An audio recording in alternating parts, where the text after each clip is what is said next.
Hello बच्चों. In previous lecture we discussed about the function of heart. Okay, in 10th class life process chapter we are discussing. Okay, and today we will discuss upon the lymphatic system, our lymphatic system, and one more topic is there, double circulation. Okay, तो इन दोनों पे क्या करेंगे आज हम discussion करेंगे. The first one is lymphatic system and the second one is double circulation. तो पहले बात करेंगे हम लोग डबल सर्कुलेशन पे. ठीक है, अभी आपको स्क्रीन पे डायग्राम दिखाई दे रहा होगा आपको, वो एनसीईआरटी का डायग्राम है. और इस डायग्राम में आप कुछ देख रहे होंगे कि जो आपका ब्लड है वो ब्लड दो बार क्या हो रहा है बेटा, हार्ट की तरफ आ रहा है. ठीक है ना, हमने फंक्शन ऑफ हार्ट में देखा था. अब जरा इसको देखिए कि किस प्रकार से ब्लड जो है आपका दो बार क्या आएगा, हार्ट की तरफ आएगा. तो इसमें देखिए सबसे पहला जो आपका ब्लड था वो इंफीरियर वेना केवा और सुपीरियर वेना केवा में आया. ठीक है, यहां पे आया. देन वही ब्लड कहां गया आपका, हार्ट में गया. और हार्ट के कहां गया, राइट आर्टियम में गया. देन ये जो ब्लड है वो आपके राइट आर्टियम के नीचे जो राइट वेंट्रिकल था यहां पे चला गया. ठीक है, राइट वेंट्रिकल से होते हुए ये ब्लड फिर कहां चला गया आपका, पल्मोनरी आर्टरी में. ठीक है, और हमने ये बताया था कि आर्टरीज में वैसे तो आपका O2 वाला ब्लड क्या करेगा, जाता है, लेकिन पल्मोनरी आर्टरीज एक ऐसी आर्टरीज होती हैं जिसमें आपका डीऑक्सीजनेटेड वाला ब्लड क्या होगा, वो कैरी होता है. ठीक है, इसके बाद जो पल्मोनरी आर्टरी से जो ब्लड है वो आपका कहां जाएगा, लंग्स की तरफ जाएगा. और लंग्स के बाद यही ब्लड कहां जाएगा बेटा आपका, जो पल्मोनरी वेन्स होती हैं, तो पल्मोनरी वेन्स जो होती हैं वो आपका कौन सा, O2 वाला ब्लड क्या करेंगे, लंग्स से लेके आएगी. ठीक है, और फिर ये पल्मोनरी वेन्स आपने देखा होगा कि चार पल्मोनरी वेन्स होती हैं, मतलब कि वो उसका क्या होती है, भाग होते हैं वहां पे, जिससे क्या आ जाएगा लेफ्ट आर्टियम में, यानी हार्ट में दोबारा ब्लड आ गया. तो एक बार हार्ट में ब्लड कब आया, जब ये डीऑक्सीजनेटेड ब्लड था, यानी कि जब ये राइट आर्टियम में था तब पे क्या आया था, यहाँ पे आपका हार्ट में ब्लड आया था. और एक बार दोबारा हार्ट में कब ब्लड आया, जब आपका लेफ्ट आर्टियम में क्या आया, ये ब्लड आया. तो दो बार हार्ट में ब्लड आया ना, तो इसीलिए हम क्या कहते हैं, इसको डबल सर्कुलेशन सिस्टम बोलते हैं. देन लेफ्ट आर्टियम से आपका लेफ्ट वेंट्रिकल में ब्लड गया, और लेफ्ट वेंट्रिकल से फिर ऑल्टा में, और ऑल्टा से पूरे जहां जहां पे ब्लड आपको चाहिए उस सेल्स में क्या जाएगा, आपका ब्लड जाएगा. ठीक है, तो ये पूरी प्रोसेस जो थी वो हमने ऑलरेडी डिस्कस कर ली है. आज हम फिर जो नया टॉपिक है आपका इसमें लिम्फेटिक सिस्टम, इसमें क्या करेंगे, डिस्कस करेंगे. तो आई होप आपको डबल सर्कुलेशन आपको समझ में आ गया होगा. एनसीईआरटी का जो डायग्राम मैंने आपको पहले स्क्रीन पे दिखाया था वो बड़ा इंपॉर्टेंट डायग्राम है, आपको उसको याद भी करना है. और ये भी ध्यान में रखना है कि डबल सर्कुलेशन क्यों इंपॉर्टेंट होता है. पहली बात, डबल सर्कुलेशन बेटा इसलिए इंपॉर्टेंट होता है कि ह्यूमन बीइंग की हर सेल्स को एक तो ज्यादा ऑक्सीजन की क्या होती है, डिमांड होती है. ज्यादा ऑक्सीजन की डिमांड होगी तो हार्ट को ज्यादा क्या करना पड़ता है, ब्लड को पंप करना पड़ेगा. ठीक है ना, इसीलिए दो बार क्या आएगा, आपका जो ब्लड है वो हार्ट में आता है. दूसरी बात, यहां पे क्या होगा बेटा कि मिक्सिंग नहीं होगी ब्लड की. मिक्सिंग का मतलब क्या है कि आपका जो हार्ट जो मतलब कि ब्लड है आपका डीऑक्सीजनेटेड ब्लड है, एक आपका ऑक्सीजनेटेड ब्लड है, तो दोनों ब्लड क्या नहीं होंगे, मिक्सिंग नहीं होंगे. इसलिए आपके सेपरेट चैम्बर भी दिए गए हैं. राइट आर्टियम और राइट वेंट्रिकल में आपका कौन सा ब्लड जाएगा, डीऑक्सीजनेटेड ब्लड जाएगा. और लेफ्ट आर्टियम और लेफ्ट वेंट्रिकल में आपका ऑक्सीजनेटेड ब्लड जाएगा. यहां पे आपका सेपरेशन होता है. इसीलिए ये सेपरेशन भी होना जरूरी है ह्यूमन बीइंग में, या जो अदर मेमल्स होते हैं. ठीक है ना, अदर मेमल्स यानी कि जो हायर मेमल्स होते हैं उन्हीं में आपका डबल सर्कुलेशन सिस्टम देखने को मिलेगा. ठीक है, तो now we will discuss about the lymphatic system. अब ये लिम्फेटिक सिस्टम जो है बेटा ये क्या है, इसको हम थोड़ा सा समझते हैं. ठीक है, देखिए आप एक इमेजिन करो कि आपका जो ये ब्लड है, ठीक है ना, ये ब्लड आया, ठीक है ना, ये है आपका क्या, O2 वाला ब्लड है.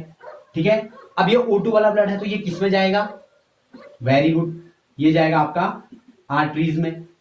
ठीक है, इसके बाद क्या हुआ बेटा कि जो आपका डीऑक्सीजनेटेड ब्लड होगा वो किस में जाएगा, आपका वेन्स में जाता है. ठीक है, तो इसके बाद क्या होती है बेटा, यहां पे आपको पता भी होना चाहिए कि यहां पे कैपिलरीज लगती है ना, और कैपिलरीज फिर ये जुड़ती हैं यहां पे आगे, और देन जाके फिर क्या होता है, ये यहां पे क्या बन जाएगा, वेन्स बन जाएगा.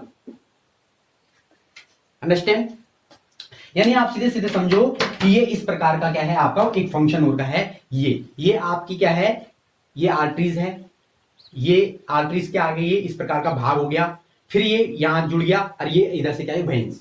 तो ये आर्टरीज हो गया, फिर ये कैपिलरीज हो गया, ये भी कैपिलरीज है, और देन ये वेन्स. तो इस प्रकार का स्ट्रक्चर समझो, इस प्रकार की क्या होती है, स्ट्रक्चर्स होते हैं. ठीक है ना, अब क्या होगा कि इन कैपिलरीज में क्या होता है बेटा, आपका ब्लड जाएगा सेल्स के लिए. ठीक है, सेल्स के लिए क्या जाएगा, आपका ब्लड जाएगा. अब जब ये सेल्स के लिए ब्लड जाता है तो यहाँ पे एक प्रॉब्लम ये आ जाती है यहाँ पे कि जो नजदीक वाली सेल्स होती हैं, जो नजदीक वाली सेल्स हैं, इन नजदीक वाली सेल्स को तो अच्छी तरीके से क्या मिल जाएगा आपको, ब्लड मिल जाएगा, है ना। और ब्लड में क्या क्या चीजें हैं, ब्लड में आपका O2 है, ब्लड में आपका ग्लूकोज है ना, ब्लड में आपका अमीनो एसिड्स हैं, ठीक है ना, ब्लड में आपके हार्मोन्स भी हैं, और ब्लड में आपके अदर टाइप्स ऑफ क्या है, आपके सब्सटेंस मिले हुए हैं। यानी कि सारे की सारी इंपॉर्टेंट चीजें क्या हैं, इस ब्लड में मौजूद हैं, जो हर सेल को चाहिए। अब जो नजदीक नजदीक वाली सेल्स हैं, ये तो बड़ी फायदे में रही। फायदे में क्यों रही है, ये फायदे में इसलिए रही कि इन सेल्स को क्या मिल गया, सारा का सारा क्या मिल गया, ब्लड मिल रहा है, सारा का सारा ग्लूकोज O2 जो भी है, इनको सब चीज मिल रही है। लेकिन जो सेल्स यहां मौजूद हैं, जो सेल्स यहां मौजूद हैं, इन सेल्स को कुछ भी नहीं मिल रहा, या जो सेल्स यहां मौजूद हैं इनको आपको कुछ भी नहीं मिल रहा है, ठीक ना। इससे प्रॉब्लम क्या हो गई, इससे प्रॉब्लम ये होगी कि ये जो सेल्स हैं ये तो किसमें रह गई, ये तो इनको तो कुछ मिला ही नहीं, ना इनको O2 मिला, ना इनको ग्लूकोज मिला, ना इनको कुछ मिला, है ना। ये तो प्रॉब्लम्स में आ गई। या इन सेल्स में कभी किसी बैक्टीरिया ने अटैक कर लिया तो WBC जो सेल्स में होती है, जो ब्लड में होता है, वो तो यहां तक पहुंचेगा ही नहीं, ठीक है। तो इसके लिए, इस चीज से बचने के लिए हमारे बॉडी में क्या है, एक इम्यून सिस्टम, या समझो एक आपका एक अलग सा सिस्टम जो चल रहा है, उसका नाम है आपका लिम्फेटिक सिस्टम, ठीक है। इसमें क्या होता है बेटा कि जो आपका ब्लड है, ये ब्लड यहां से जाएगा, आर्टरी से होते हुए जाएगा, ठीक है। ये आपका क्या है, आर्टरी से ये होते हुए O2 वाला ब्लड गया। जैसे ही आपका O2 वाला ब्लड जाएगा तो ये कैपिलरीज में जाएगा यहाँ पे, ठीक है ना। और कैपिलरीज में जाएगा तो यहाँ पे प्रॉब्लम क्या होगी, तो नजदीक वाले सेल्स को तो सब चीज मिल गया, अब यहाँ पे ब्लड क्या होगा, इन पोर्स में। एक्चुअली होता क्या है कि जो आपके कैपिलरीज होते हैं उनमें पोर्स होते हैं इस प्रकार से, ठीक है ना। पोर होगा तो यहां से आपका ब्लड क्या होगा, रिस जाएगा, बाहर निकल जाएगा, ठीक है ना। तो यहां से क्या हो जाएगा, आपका ब्लड क्या हो जाएगा, बाहर निकल जाएगा, ऐसे ऐसे ब्लड बाहर निकल जाएगा, ऐसे, ठीक है। ये इस प्रकार से ब्लड क्या हो जाएगा, बाहर निकल जाएगा। अब बाहर निकलेगा तो क्या होगा, बाहर निकलने पे क्या होगा कि एक इंपॉर्टेंट बात ये देखिए कि जब जो आपका प्लाज्मा या जो ब्लड प्लाज्मा जो बाहर निकल रहा है, उस ब्लड प्लाज्मा में आपका RBC नहीं होगा, वेरी इंपॉर्टेंट, ठीक है। जो आपका ब्लड जो यहां से निकला ना बाहर, यहां से रिस के बाहर निकला इन कैपिलरीज से। कैपिलरीज से क्यों निकला, क्योंकि कैपिलरीज में क्या थे, पोर प्रेजेंट थे, छोटे छोटे क्या है, छेद प्रेजेंट है उसमें, ठीक है। अब जब ये पोर्स प्रेजेंट है तो यहाँ पे क्या हुआ, RBC बाहर नहीं निकला। और जब RBC बाहर नहीं निकलेगा इसका मतलब हीमोग्लोबिन भी बाहर नहीं निकलेगा, और जब हीमोग्लोबिन बाहर नहीं निकलेगा इसका मतलब ब्लड में जो रेडनेस थी वो तो बाहर गई नहीं। यानी कि जो आपका बाहर निकलेगा सब्सटेंस वो रेडिश कलर का नहीं होगा, वो बेसिकली क्या होता है बेटा, आपका येलोविश कलर का होता है, या लाइट येलो बोल सकता है इसको, ठीक है ना। येलो, लाइट येलो कलर का होता है, वो कलरलेस भी बोल सकते हैं उसको, ठीक है ना। तो बेसिकली जो आपका क्या है, जो ये ब्लड बाहर निकला यहां से, ये क्या है बेटा, ये जो बाहर निकला ये इसमें RBC प्रेजेंट नहीं है। वेरी इंपॉर्टेंट क्वेश्चन आता है कि लिम्फ में जो आपका लिम्फ में लिम्फेटिक सिस्टम में जो फ्लूइड जो क्या जो चलता रहता है उसमें क्या प्रेजेंट नहीं होता, तो उसमें आपकी RBC प्रेजेंट नहीं होती है, RBC is absent there, okay. But उसमें WBC प्रेजेंट होगा, O2 प्रेजेंट होगा, ग्लूकोज प्रेजेंट होगा, अमीनो एसिड्स प्रेजेंट होंगे, सब चीज उसमें क्या होगा, मौजूद होगा। और ये जो आपका जो यहां से जो आपका क्या गया, ये जो ब्लड प्लाज्मा गया, ठीक है ना, जो ये आपका ब्लड प्लाज्मा गया जिसमें RBC नहीं है, इसको ये फ्लूइड की तरह है, किसकी तरह है, एक फ्लूइड की तरह है। इसी को हम क्या बोलते हैं, टिश्यू फ्लूइड बोलते हैं। जो यहां से टिश्यू से निकल गया ना बाहर, ये तो ये क्या है, आपका टिश्यू फ्लूइड है। अब जो ये टिश्यू फ्लूइड है ये सबसे पहले कहां जाएगा, लिम्फ कैपिलरीज में जाएगा, ठीक है ना। यहां से आप ये समझो कि जैसे ही यहां से बाहर निकला ये जो आप ये फ्लूइड यहां से बाहर निकला तो यहां पे क्या होंगी, कैपिलरीज होंगी, फिर इस प्रकार से ये क्या होंगी, यहां पे कैपिलरीज होंगी इस प्रकार से, ठीक है। अब ये लिम्फ कैपिलरीज से होते फिर एक यहां पे सिस्टम बन जाएगा लिम्फ वेसल्स। अब यहां पे लिम्फ वेसल में चला गया, लिम्फ वेसल के बाद क्या आएगा बेटा, लिम्फ नोड्स आएंगे, है ना। जैसे मान लीजिए ये वेसल्स है, यहां पे नोड्स, ये वेसल है, यहां पे नोड्स, ये वेसल्स है, यहां पे नोड्स। तो ये आपकी पूरी बॉडी में क्या है, नोड्स प्रेजेंट है, लिम्फ नोड बोलेंगे। जैसे यहां इस जगह, यहां इस जगह, यहां ये सब क्या होता है, लिम्फ नोड्स होते हैं यहां पे, ठीक है ना। इन लिम्फ नोड्स में क्या होता है बेटा, एक्स्ट्रा WBC प्रेजेंट होता है। यहां भी WBC होगा, यहां भी WBC होगा, और यहां भी आपका क्या होगा, WBC प्रेजेंट होगा। अब इससे प्रॉब्लम, इससे क्या होगा, देखो जैसे मान ले जाए जो आपका ब्लड था, जो आपका लिम्फ था, ये टिश्यू फ्लूइड था, वो निकला सेल से।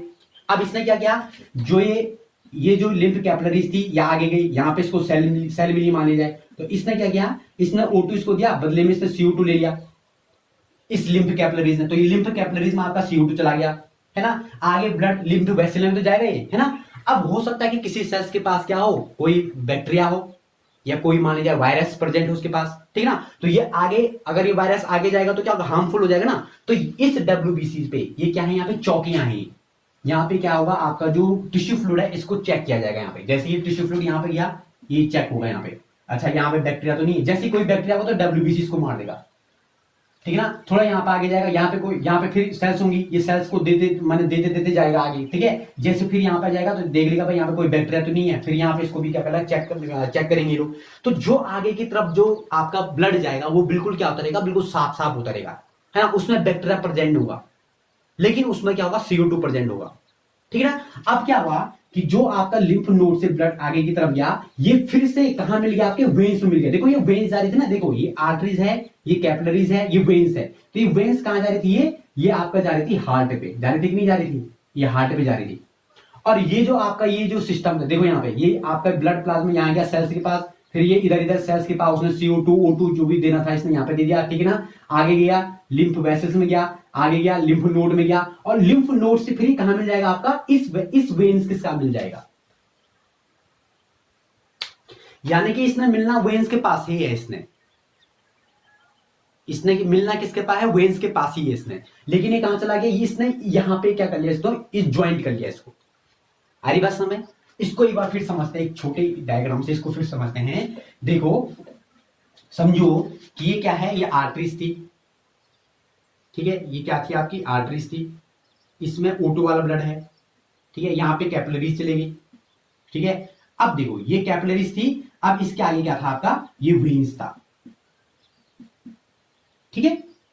अब क्या हुआ कि ये वेन्स था, अब यहां से जो लिम्फ नोड, ये सॉरी लिम्फ जो था आपका, ठीक है, ये लिम्फ जो था ये यहां से निकला ऊपर, इसने सारी सेल्स जो यहां सेल्स रही होंगी, इन सेल्स को क्या दिया, अपना सारा सिस्टम जो भी है वो सब चीज दे दिया इसने, ठीक है। अब देखो ये जैसे ऊपर की तरफ जाएगा, ये वेन्स ऊपर की तरफ जा रही ना, तो ये क्या हो जाएगा, इससे मिल जाएगा।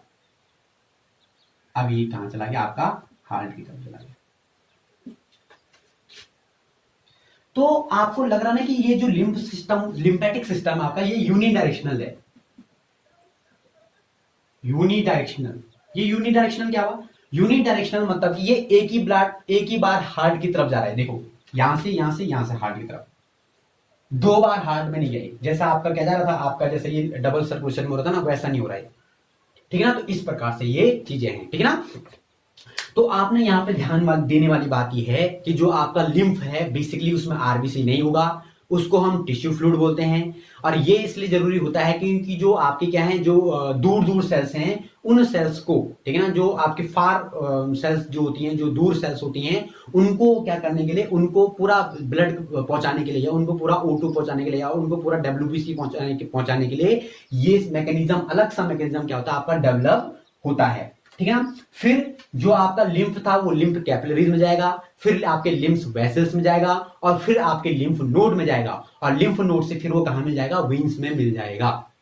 ये भी आपको याद करना है। फिर एक चीज आपको और ध्यान रखना है कि जो आपका जो लिम्फ कैपिलरीज होते हैं, ठीक है ना, लिम्फ कैपिलरीज में जो पोर होते हैं वो बड़े लार्ज होते हैं, जबकि जो आपका ब्लड कैपिलरीज हैं उनमें जो पोर्स होते हैं वो बड़े क्या होते हैं, स्मॉल होते हैं। ये भी एक थोड़ा सा डिफरेंशिएशन कभी करने के लिए आया था, तो आपको जो लोगों को ये बातें क्या होनी चाहिए, ध्यान में होनी चाहिए, ठीक है ना। तो समझ में आया पूरी बात है ना, कि किस प्रकार से आपका पूरा का पूरा क्या हो गया, ये सिस्टम चला, ठीक है। तो ये सिस्टम एक प्रकार का इम्यून सिस्टम डेवलप कर रहा आपको रोगों से बचा रहा है कि नहीं, रोगों से बचा रहा ना आपको, कि भाई जो दूर वाले सेल्स हैं उनको कोई खतरा तो नहीं है, तो वहां तक WBC को क्या पहुंचा जाने का काम आपका किसका, लिम्फेटिक सिस्टम का है।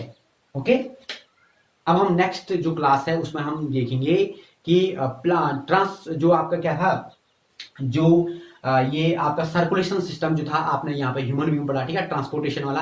अब हम देखेंगे ट्रांसपोर्टेशन जो है वो प्लांट्स में कैसे होगा, ठीक है ना। तो मिलते हैं कल के लेक्चर में, तब तक के लिए बाय।